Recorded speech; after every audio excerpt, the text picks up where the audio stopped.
ஒரு beautiful planar Journal லேப்ன்ற பேஜில் purchase பண்ணேன். இது என்னோடய ஃபர்ஸ்ட் பர்ச்சேஸுங்கிறதுனால எனக்கு 10% டிஸ்கவுண்ட் கிடச்சிச்சு. இது ஒரு க்யூட்டான பீச் பிங்க் கலர். எனக்கு வந்து ஒயிட் தான் வந்து எப்போவுமே பிடிக்கும். அது இல்லை அப்படின்னா அப்படியே ஆப்போசிட்டாக பிளாக் கலர் பிடிக்கும். இது ரெண்டுமே தாண்டி இந்த டைம் ஒரு கலர் செலக்ட் பண்ணணும் அப்படின்னு சொல்லிட்டு தான் இந்த கலர் செலக்ட் பண்ணேன். ரொம்பவே க்யூட்டாக இருந்துச்சு. இதில் ஸ்பெஷல் என்னென்னா நிறைய ஸ்டிக்கர்ஸ் வந்து நாமளே கஸ்டமைஸ் பண்ணிக்கிற மாதிரி கொடுத்துருக்காங்க. பிளானர் ஜேர்னல் பற்றின நாலேஜ் இருக்கிறதுக்கு முன்னாடியிலேருந்தே நான் டு-டூ லிஸ்ட் டைம் டேபிள்லாம் ஃபாலோ பண்ணுவேன். என்னோடய சின்ன வயசுலேருந்தே அது வந்து எனக்கு ஒரு மோட்டிவேஷனாக இருக்கும்.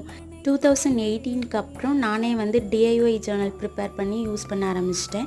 என்ன பண்ணுவேன்னா டிசம்பர் எண்டில் லாஸ்ட் வீக்கில் ப்ரிப்பேர் பண்ணுவேன். அந்த இயர் ஃபுல்லுமே வந்து அது எனக்கு ரொம்ப ஒர்க் அவுட் ஆகும். இப்போது வந்து ஓகே ஃபஸ்ட் டைமாக நான் இது வந்து பர்ச்சேஸ் பண்ணலாம், நம்மளோட எல்லா ரிக்குயர்மெண்ட்டும் கவர் ஆகிற மாதிரி சர்ச் பண்ணி இதை நான் செலக்ட் பண்ணேன். இதை பற்றின டீட்டெயில் வீடியோ வேணும் அப்படின்னு